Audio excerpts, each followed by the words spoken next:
नमस्ते मित्रों, सभी को जय श्री राम। आज हम जानेंगे ब्रह्मचार्य पालन से व्यक्ति के लिए लाभदायक है या हानिकारक। विदेशों के डॉक्टर व मनोवैज्ञानिक की ब्रह्मचार्य के बारे में क्या राय है। विस्तृत जानकारी के लिए लिंक पर क्लिक कीजिए। AzaadBharat.org। यूरोप के प्रतिष्ठित चिकित्सक भी भारतीय योगियों के कथन का समर्थन करते हैं। डॉक्टर निकोला कहते हैं, यह एक भेषजिक और दैहिक तथ्य है कि शरीर के सर्वोत्तम रक्त में स्त्री तथा पुरुष दोनों ही जातियों में प्रजनन तत्व बनते हैं। शुद्ध तथा व्यवस्थित जीवन में यह तत्व पुनः अवशोषित हो जाता है। यह सूक्ष्म मस्तिष्क, स्नायु तथा मांसपेशियों ऊतक का निर्माण करने के लिए तैयार होकर पुनः परिसंचरण में जाता है। मनुष्य का यह वीर्य वापस ऊपर जाकर शरीर में विकसित होने पर व्यक्तियों को निर्भीक, बलवान, साहसी और वीर बनाता है। यदि इसका अपव्यय किया गया तो यह शरीर के स्त्रैण, दुर्बल, कृश, क्लेवर एवं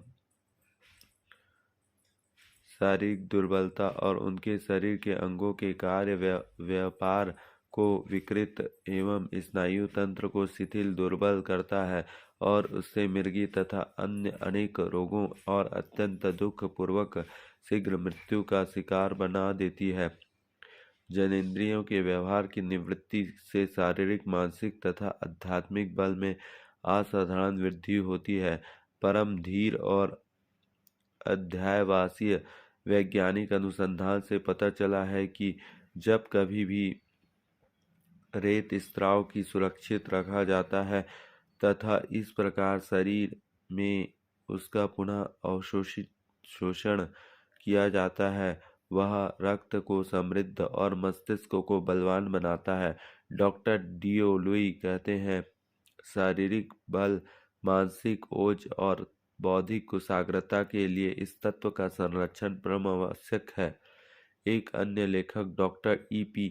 मिलर लिखते हैं, शुक्रस्राव का स्वैच्छिक तथा अनैच्छिक अपव्यय जीवन शक्ति का प्रत्यक्ष अपव्यय है। यह प्रायः सभी स्वीकार करते हैं कि रक्त के सर्वोत्तम तत्व शुक्रस्राव की संरचना में प्रवेश कर जाते हैं। यदि यह निष्कर्ष ठीक है तो इसका अर्थ यह हुआ कि व्यक्ति के कल्याण के लिए जीवन में ब्रह्मचार्य परम आवश्यक है।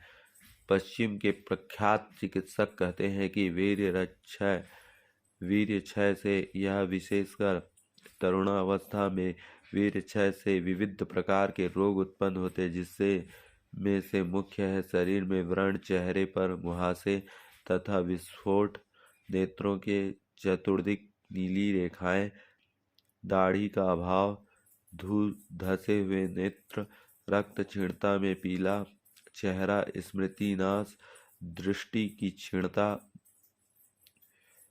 एवं दुर्बलता, निद्रा लुता, आलस्य, आदासी, हृदय कंप, श्वासरोध या कष्ट, श्वास यक्षम, पृष्ठशूल, कटिवात, शिरोवेदन, संधि पीड़ा, दुर्बल वृक्क, निद्रा में मूत्र निकल जाना, मानसिक अस्थिरता, विचार शक्ति का अभाव, दुस्वप्न, स्वप्न दोष तथा मानसिक अशांति। उपरोक्त रोगों को मिटाकर पूर्ण शारीरिक व मानसिक स्वास्थ्य लाभ प्राप्त करने के लिए एकमात्र उपाय ब्रह्मचार्य ही है, क्योंकि दवाइयों से या अन्य उपचारों से तो रोग स्थायी रूप से ठीक नहीं होते हैं। वीर्य के एक अणु में बहुत महान शक्तियाँ छिपी है। पूर्ण काल में इसके द्वारा शंकराचार्य, महावीर, कबीर, नानक जैसे महापुरुष धरती पर अवतरित हुए हैं। बड़े बड़े वीर योद्धा, वैज्ञानिक, साहित्यकार, ये सब वीर्य की एक एक बूंद में छिपे थे और अभी आगे भी पैदा होते रहेंगे। इतने बहुमूल्य वीर्य का सदुपयोग जो व्यक्ति नहीं कर पाता, वह अपना पतन आमंत्रित करता है।